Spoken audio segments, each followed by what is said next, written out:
So, you want to be the hero. You might have heard the term hero ball thrown around a time or two. And if not, let me explain. This is a basketball term that has evolved to encompass many other things, but at the beginning it was this: hero ball, basketball, derogatory. A style of play where a single player tries to be the team's hero by taking and missing many low percentage shots. One of the biggest examples of hero ball was Wilt Chamberlain back in the early 60s. He controlled the league statistically for the initial 7 years of his career, with everything revolving around him. Averaging 40 points, 25 rebounds, and 3 assists per game, the man was seemingly unstoppable. The only thing was he didn't get his ring until he scaled back and began involving his teammates more in the offense. So it's a negative term, at least it used to be. Nowadays, though, I think people are starting to look at the term a little more broadly.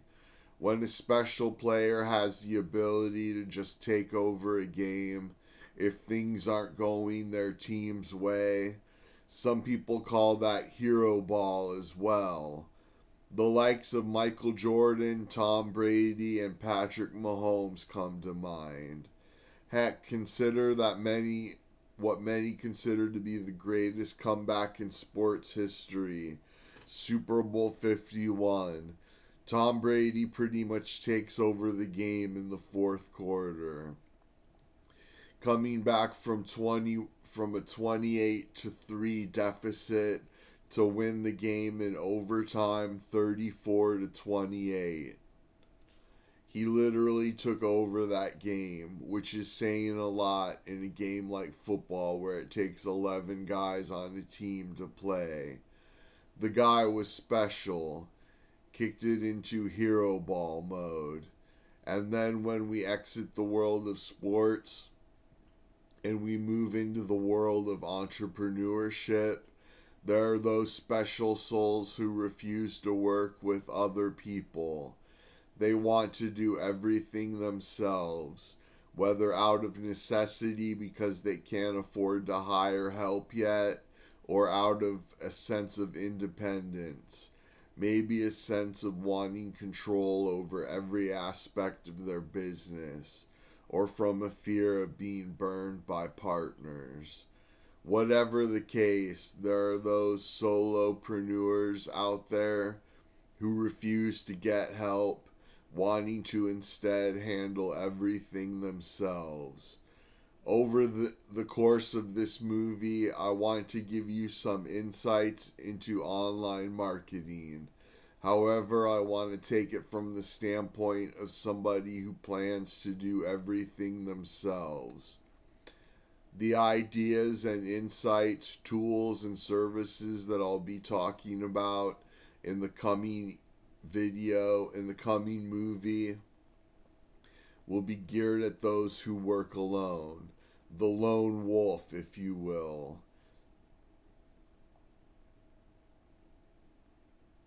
Be sure to watch this movie until the end because we are getting ready to get into it. Let's do this, lone wolves. I'll see you later. We are going into the wide, wonderful world of paid content. And if you're ready to take the next step, click the link in the description. Now keep watching. Most important. One of the most important skills that you can learn online is publishing your own paid content. And at the heart of that, there's really two main skills. First, product development, and second, selling the thing you created. Now I want to talk to you a little bit about the product development side of things. Now keep in mind, this isn't going to be an all-encompassing lesson because there's only so much we can do in a single movie. However, I would like to give you a strong foundation to start creating a few of your own digital products. Remember, with this series of emails, I'm focusing on doing everything yourself.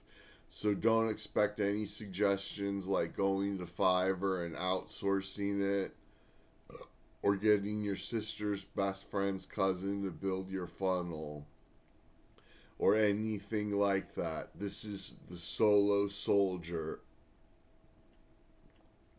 To create a good digital product, in reality, you need to focus on two things. One, solve a problem. You need to solve a problem for your market. That can be anything that would make their life easier, speed up their processes, or reduce their expenses. Two, have a USP. You need a USP. And for the uninitiated, that stands for unique selling proposition. That means you need to approach whatever your problem you're solving from a unique angle. When it comes to the first one, solving a problem, you need to study your market. Look for issues that keep coming up over and over again. Consider the things that people need and the things that people want.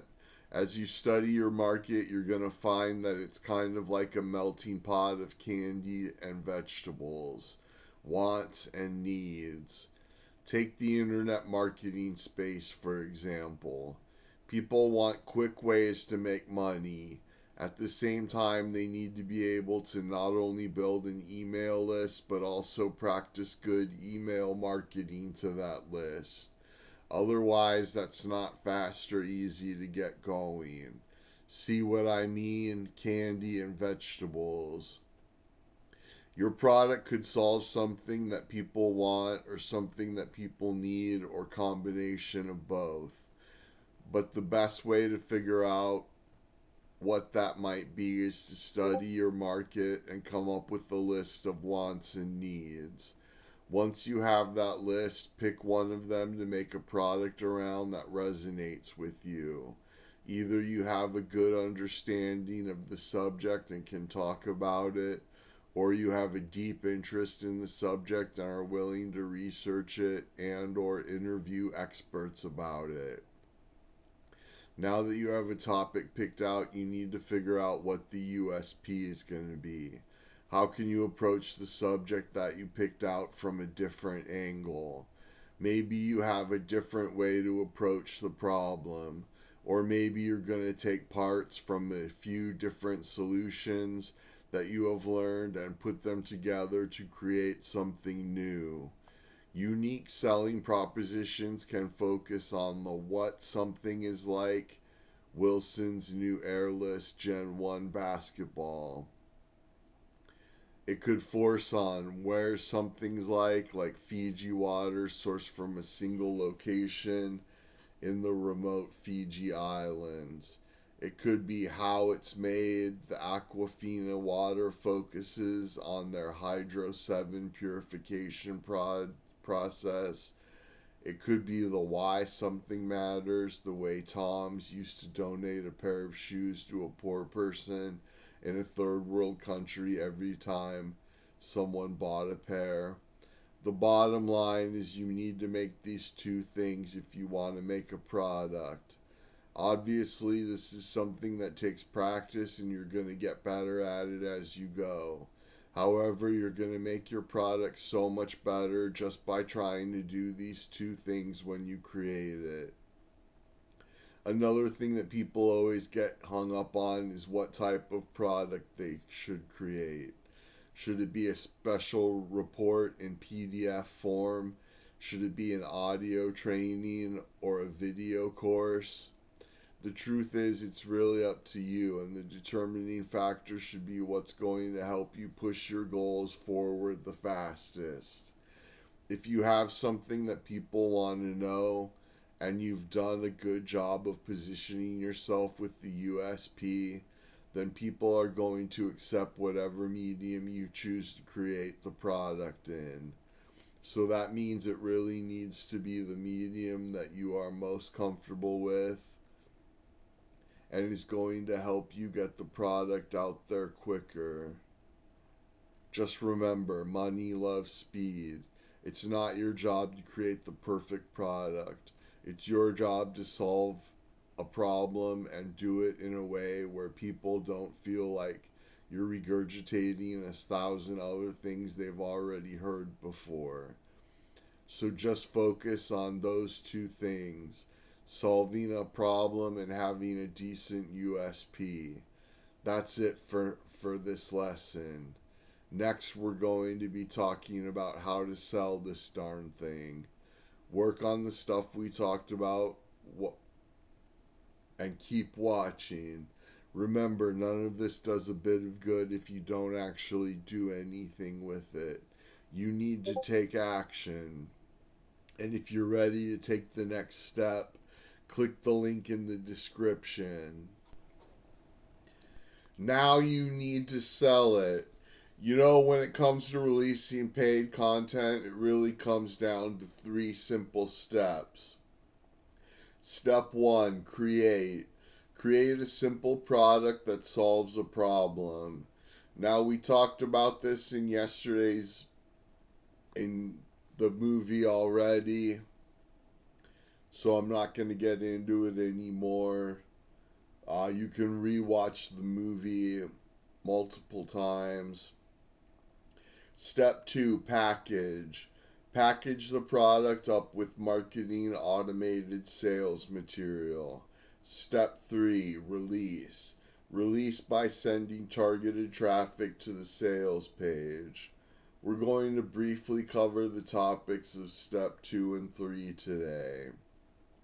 Like yesterday, I want to remind you that the subjects covered are deep topics. There have been entire volumes of work written on each of the things we're discussing. So keep in mind, this movie will not be all-encompassing, to state the obvious. However, I do want to give you a solid grasp of steps 2 and 3 now. Enough insight that you can take it, do a little research on your own, and reliably start putting out your own paid content. So let's talk about step 2. Step 2, package. To sell the product that you created, you want a sales page for it, and ideally a sales funnel with it.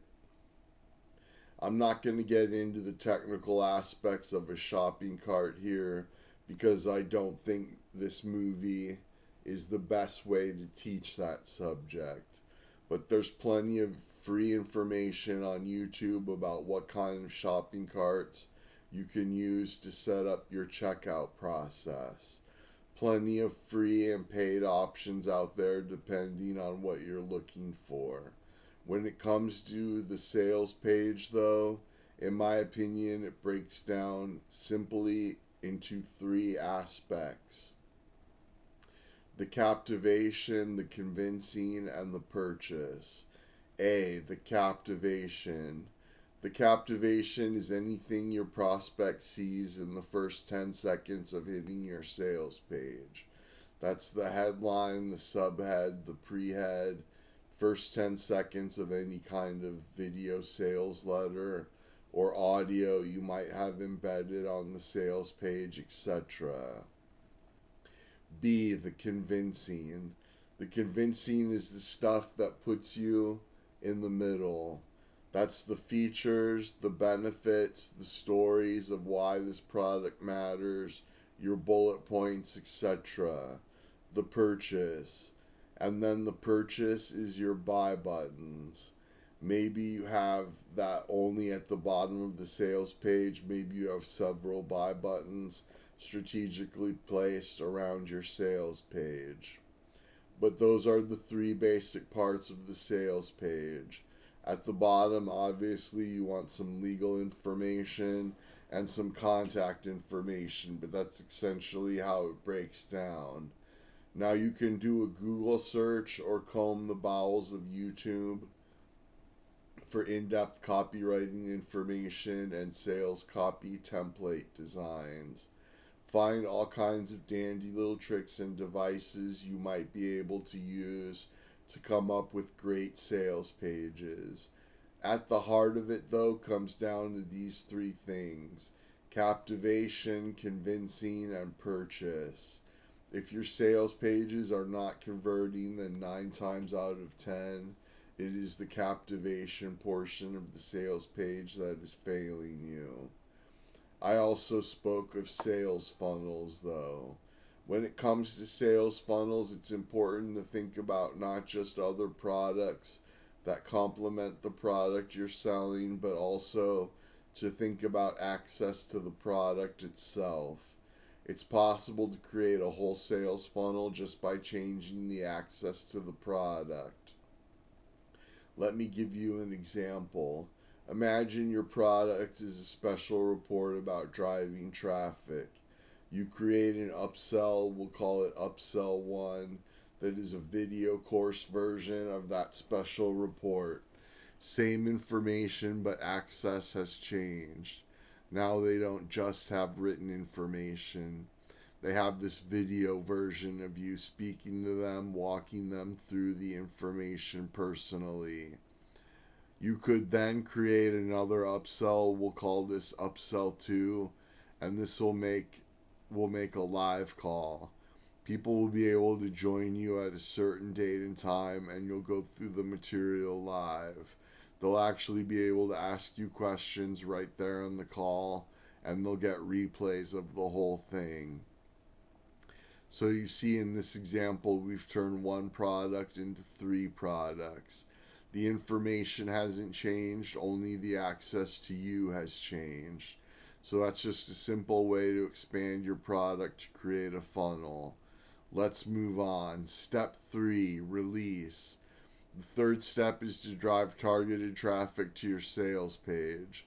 I can tell you some of the best, highest converting traffic you can get is from a warm email list, preferably your email list.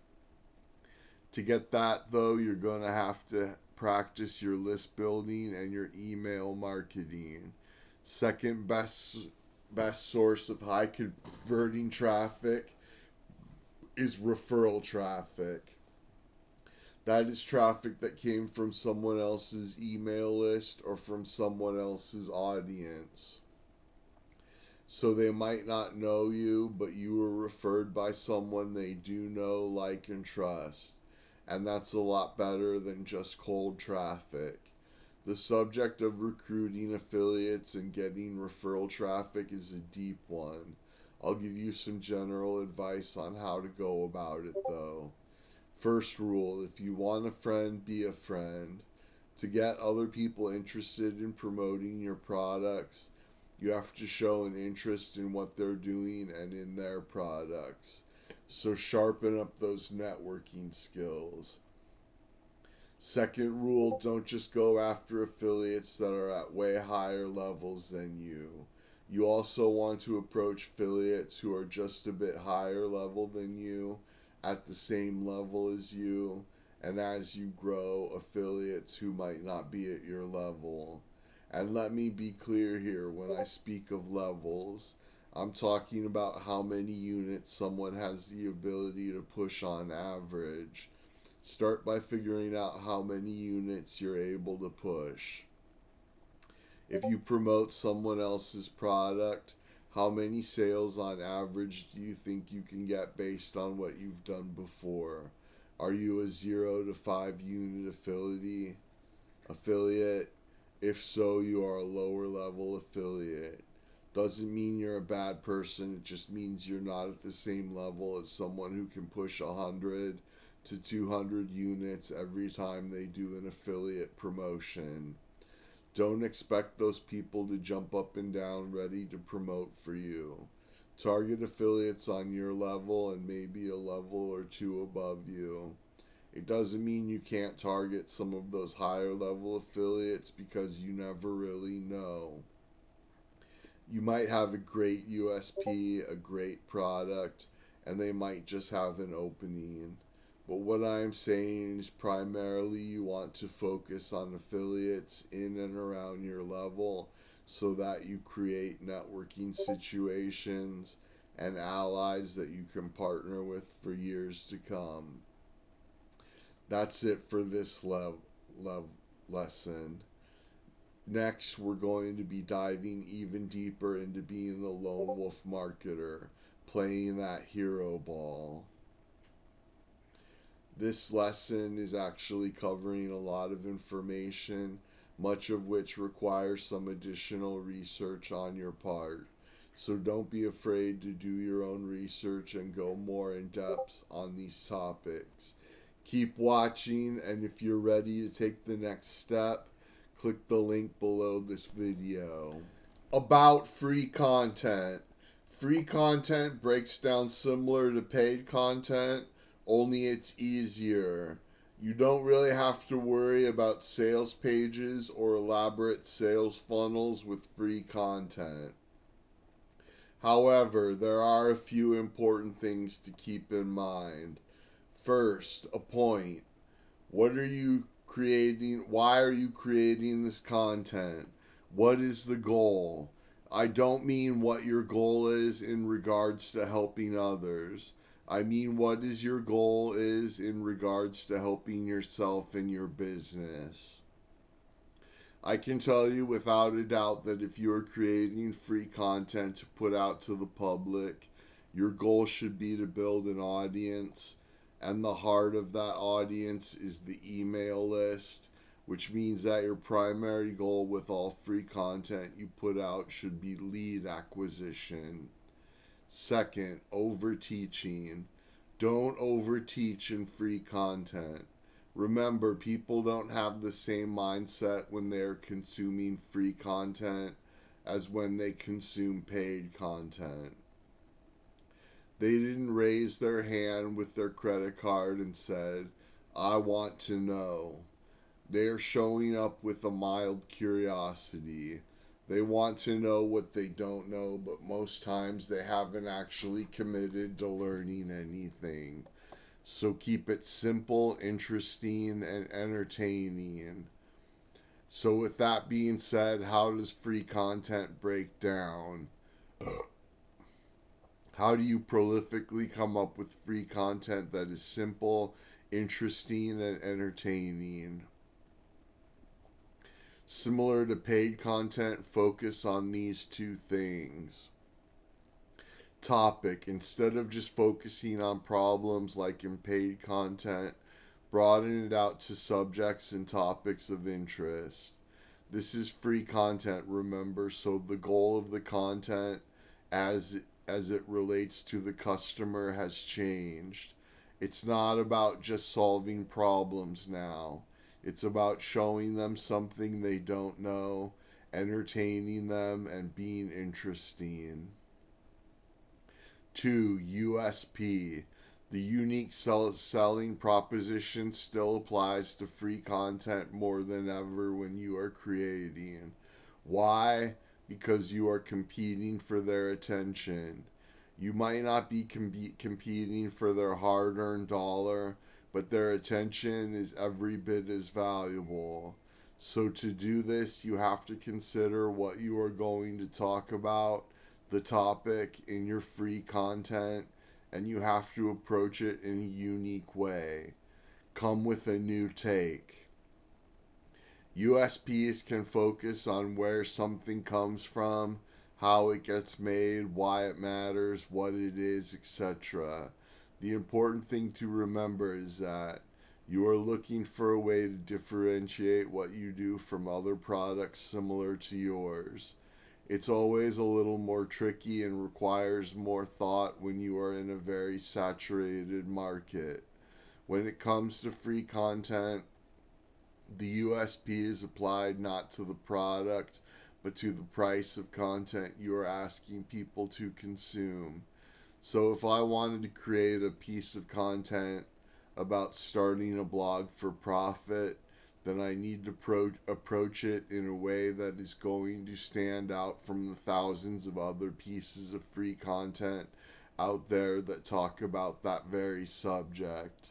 Maybe I could do it from the lens of a movie. Everything John Wick taught me about making money with blogs in 2024. Maybe it could do with shock and awe numbers. 101 real ways to make money with your blog in 2024.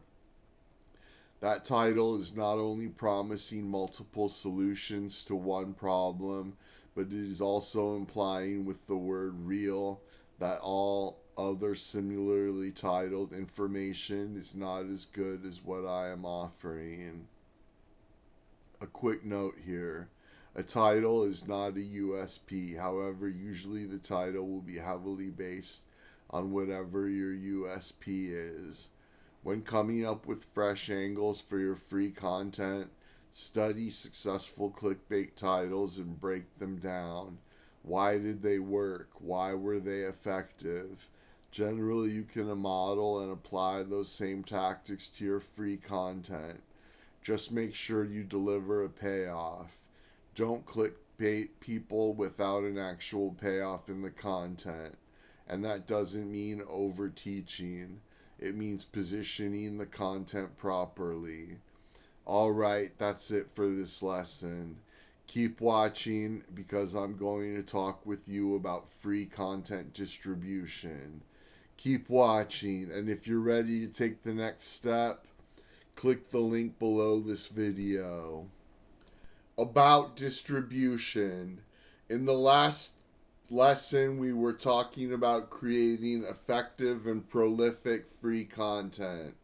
Today, I want to continue that discussion and talk about distribution a little bit. When it comes to free content, you have to remember that it's a really noisy internet out there. A whole lot of people are trying to do exactly what you are trying to do, which is get people to pay attention to them. So it's not good enough anymore to just publish the content and put it out there for people anymore. You have to take matters in your own hands a little bit. Put together a strategy for distribution. For example, let's say you're going to start a YouTube channel and publish one video a week. Okay, that's great. However, what can you do to get that content out to people? How can you take matters into your own hands and not rely so heavily on the YouTube algorithm to take care of you? Because I promise you it has no interest in doing so. Well, what if you publish that YouTube video? You also publish it on your Facebook profile and page as well. If you join the 5 active Facebook groups and be a part of that scene, asking questions, liking people's posts, commenting on others' posts, friend requesting like-minded individuals in your niche. I'm talking about taking 5 minutes for each group a day. That's 25 minutes a day. If you do that, then people are going to start seeing that video you're posting to your profile and page. In addition, what if you start ripping the audio of your videos and turn them into a podcast? There are plenty of free podcast services. Spreaker and Spotify for podcasters come to mind that will host your podcast for free and distribute it to other networks for you as well automatically. So let's see, now we have our simple YouTube video going to Facebook and to podcast services. Every episode is going to do lead acquisition for you. But what else? Well, you could start an Instagram account and start publishing your videos there as well. You could have the video transcribed and you could turn it into a simple article. take that article and post it on medium.com. Add a link to your video. So now you've got your video working for you in multiple ways. You set this whole strategy up on a schedule, and it doesn't need to stop there. This is only an example. The name of the game is getting as much traction out of every piece of content you produce as possible. Leverage every piece of content to the fullest. Track the links that go back to your opt-in page so that you know where the traffic is coming from. Double down on what is working and move on from things that aren't. Oftentimes people start publishing free content and they have no strategy in place for distribution. It's a big mistake. Things aren't the way they used to be. There's too much competition out there to just leave it all in some dumb algorithm's hands. Anyways, that's all I have for this lesson. Make sure before you even start publishing free content that you have some kind of distribution strategy in place. Keep watching, and if you're ready to take the next step, click the link below this video. A question for you though. So over the past several lessons, we've been talking about various aspects of doing business without outsourcing jobs or hiring a team to do everything. It requires you to wear several hats. Not only are you the person creating the content, but also you're writing the sales copy, you're building the funnels, you're publishing the free content, and the list goes on and on. My question for you is, if you are doing everything alone, why do you think you choose to do so? Some people can't afford to hire any help. Some people just want to stay at a certain size. And for some people, it's something else. But all that being said, I'm curious about your opinion on it. So be sure to comment below this video and let me know. I'm really interested in what you have to say about it. That's it for this lesson. Looking forward to hearing from you, and I'll see you tomorrow for more insights on solopreneurship. Keep watching. The thing about tools and services. So now I want to talk to you about tools and services and how they relate to the solopreneur. Now the fact that the matter is me giving you a giant list of tools and services isn't really going to do a lot of good long term, because things are always changing, and what makes sense right now might not make sense a year from now. However, what I found is that there is a set of underlying principles that apply to using tools and services when you're working by yourself.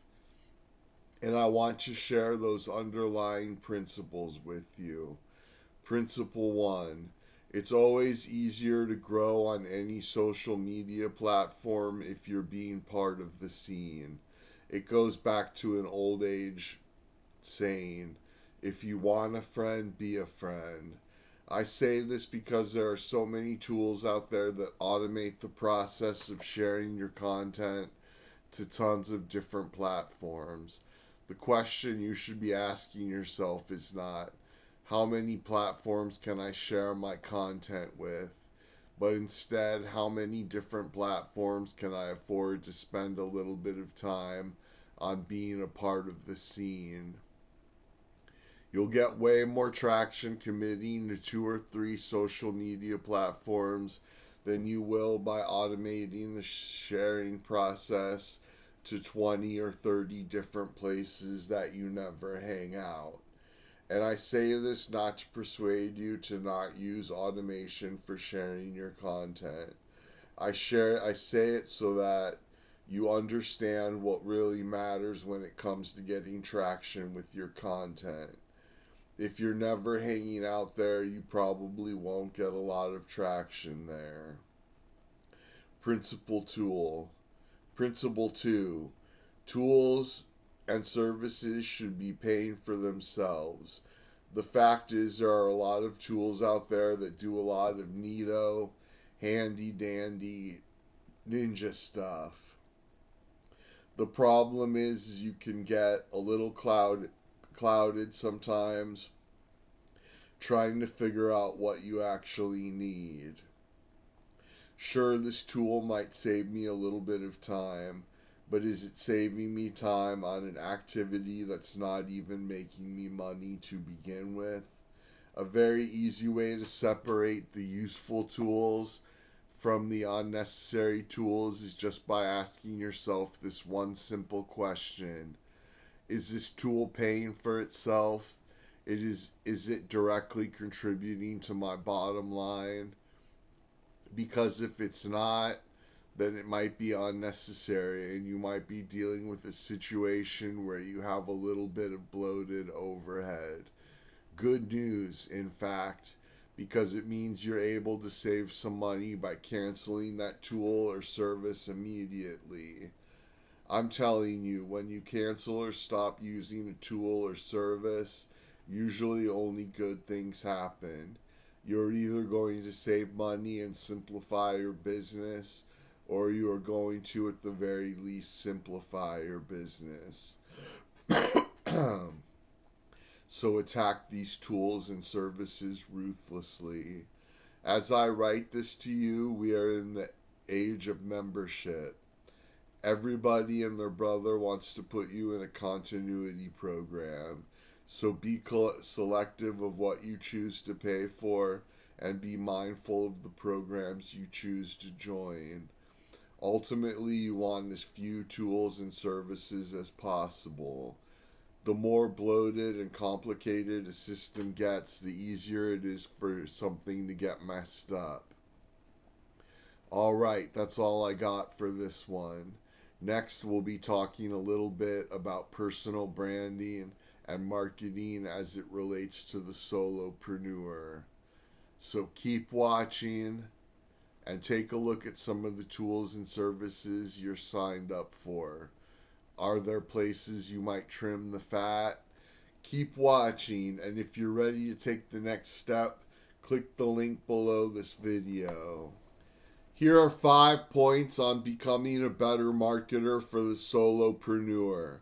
Point 1, all roads should lead to your email list. You should be sponsoring yourself with every free piece of content that you put on the market, no matter what you are talking about in that free content. You should always be mentioning your email list and where they can sign up to join. Point 2, proximity. Your email list is the heart of your audience. And don't think that every business doesn't have an audience, because it does. Big business call it brand loyalty. Solopreneurs call it building a tribe. The rest assured, everyone is interested in getting a big group of people together who actually care what they have to say and what they have to sell. One of the best ways to build your loyal audience is with proximity, and it relates to your messaging. That means publishing content regularly to your email list first and foremost. You should be emailing your list several times a week. 3 times a week, bare minimum. It takes about 30 seconds for people to forget about you on the internet. People are meandering around online looking for the next big distraction, and there are about 1 million businesses out there ready to give it to them. So believe me when I tell you that proximity matters in email marketing and in the content you're publishing in general, free and paid. Point 3, positioning. Earlier in this movie, we talked about the USP and how it relates to your content, both free and paid. But it also relates to your business in general. How are you positioned in the market? What I mean by that is how the market sees you as a business. When I think of Kentucky Fried Chicken, I think of cheap fast food chicken, mashed potatoes and gravy and coleslaw. When I think of Walmart, I think of a discount department store. I think of cheap merchandise and practical goods. Neither of those things are by accident. Both of these companies had a major role in how the public sees them. They position themselves in a certain way. You need to think about how your business is meant to look to the public. When you have a good understanding of what you want your business to be, all the content that you put out is going to reflect that messaging. Point 4, posture. People buy based on emotions and then they justify those purchases with logic. So it's okay to show a little emotion now and then in your content. However, never forget that the reason people follow you is for a particular thing. If you're smart, you've positioned yourself so they follow you for exactly what you want your business to be offering. So that means not sharing about how you got a divorce 3 months ago unless you can actually tie some kind of lesson into it for your market. It means not sharing that your best friend's sister dog died, or how you hate all Democrats, or how you get really, really mad when you have to deal with this one particular kind of customer support call, unless those subjects actually circle back around to a point to help your target market. Because if it doesn't circle back around to a point that's helpful, then a lot of that stuff just betrays your positioning. And you really have to be careful in this day and age when it's so easy to express your opinion or just about anything. And as you start to build an audience, you kind of have this megaphone. It starts to feel like your opinions matter and your voice is amplified, which it is. But you can't forget the reason why people follow you and actually care what you have to say. Point 5, new and improved. You can learn a lot from watching grocery stores. Ever notice how there's always something going on at the local grocery store? Some new sale, some new brand, merchandise always getting shuffled around to different locations in the store. Never underestimate the public hunger for new and or improved. They're always looking for the next big thing. It doesn't matter how good the current thing works. People will always have their eyes open and looking at the grass on the other side of the fence. Nature of the beast. So when it comes to your business, you really have to think about it a little bit like a grocery store. There's always something new going on. A fresh reason for people to stay with you and continue to buy your products and services. A new sale, a new product, a new layout, a new setup. Always have something going on. It certainly isn't an all-encompassing list of points I can tell you about marketing, but it's a great start, and I don't want this movie to go too long. Next, I'll be back to speak with you more on the critical subject of the solopreneur. So keep watching.